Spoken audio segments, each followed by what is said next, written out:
Hello there. Today there wasn't much of a selection, so I thought I'd watch one of the films I missed in theaters. Expendables is still up there on the list, and I thought, what the hell? Let's see if it's as bad as everyone says it is. Expendables is an action thriller from the Expendables franchise. It's the fourth installment in the series, and it revolves around a warlord stealing some detonators. The Expendables go after him and tragedy strikes. What remains of the team strikes back with a vengeance. The story was a team effort between Spencer Cohen, Kurt Wimmer, and Tad Dagerhart. It was then adapted into a screenplay with more teamwork between Kurt Wimmer, Tad Dagerhart, and Max Adams. The movie was directed by Scott Waugh and stars Jason Statham as Christmas, Iko Uwais as Warlord Ramat, and Sylvester Stallone as Barney. The story does follow a linear timeline, but does cut between a few different characters' perspectives. Most of the time is spent with Christmas and Barney. The two are like buddy cop characters. They get violent everywhere they go and stop every 5 seconds to throw out a cheesy one-liner. Barney has a new mission for the Expendables. We meet the new team, see them interact for a few minutes, and then from that point on, it's all action hero theatrics. Big explosions, people getting ripped apart by massive calibers of bullets, fist fights that always end with a brutal execution, and the occasional acrobatic feat. The cast are all playing action heroes or villains. They're either spitting one-liners and brutally murdering their enemies, or saying ironically sweet things before being ruthlessly killed.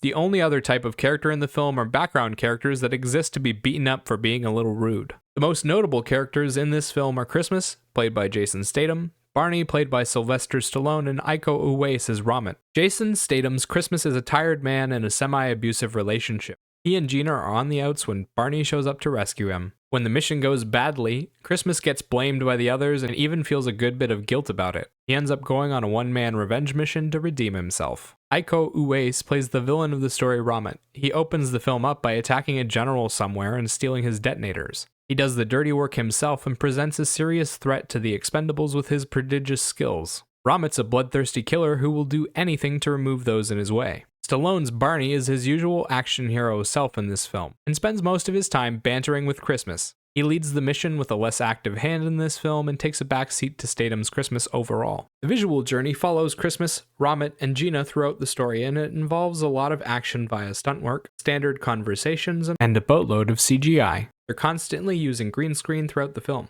Sound-wise, there are original songs and emotion-driven instrumentals. Both are used to color the atmosphere and bring out emotion from the story. They use a variety of different genres, but for the most part, the original songs would all be considered pop music. Okay, there aren't many positives, but let's start there. The film does have a few action scenes in it that are worth watching as clips on YouTube, and it's relatively easy to follow along with. The hand-to-hand sequences are generally well done and have a good bit of impact. The cast is filled with stuntmen who know how to make it look good, and they do get some great footage out of them. The fight between Statham and Uwais at the end was especially well done. The music is actually quite well done too. There's a good variety of different types of music, and the songs are generally catchy and fun to listen to. When they need to bring in some emotion, they use instrumentals and it works well. There are a ton of scenes where the music pulls out way more emotion than it has any right to, and it adds a ton of gravity to the story. I know I said there weren't many positives, but even I'm a little shocked at how quickly that went by. This film struggles on so many levels, it's hard to believe the caliber of people that are attached to it. The story makes almost no sense at all. They don't explain who anyone is, they barely introduce the Expendables, and when they do explain something, they do it in the most boring manner possible.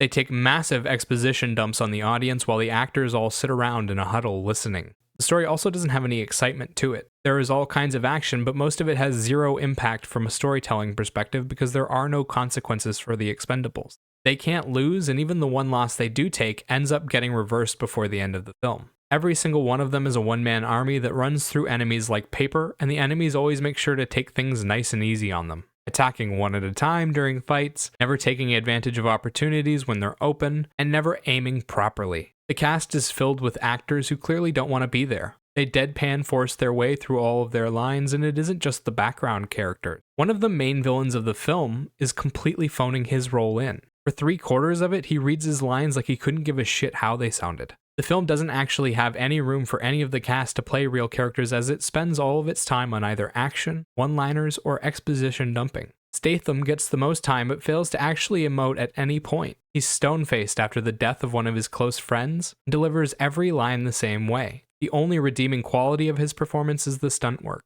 There were other actors who did a good job of their roles, but they weren't given enough to truly stand out. Honorable mentions include Tony Jaa, Iko Uwais, Jacob Scipio, and Levi Tran. The visual journey does have good moments, but they're marred by the constant use of bad CGI and shaky camera work. Most of the action that doesn't involve hand-to-hand combat looks like it was made for a PlayStation 15 years ago. The actors are green screened on top of it, and it's super obvious because they aren't blended together well. The film constantly looks bad, and it's hard to get past that when they rely on it for 60% of the screen time or more. Overall, I think Expendables was a massive waste of time. The story is another cliche end-of-the-world plot where they haven't thought about any of the details past the basic premise. Characters are all boring action heroes who are identical to each other, and most of the action isn't well done. The only redeeming qualities are the hand-to-hand fights and the music. It isn't even close to enough for me to recommend this film. There are much better films out there for you to waste your time on. As for a rating, I'd give this film a 3 out of 10. Remember, these are just my thoughts on the film. Let me know what you think in the comments below. Bye-bye.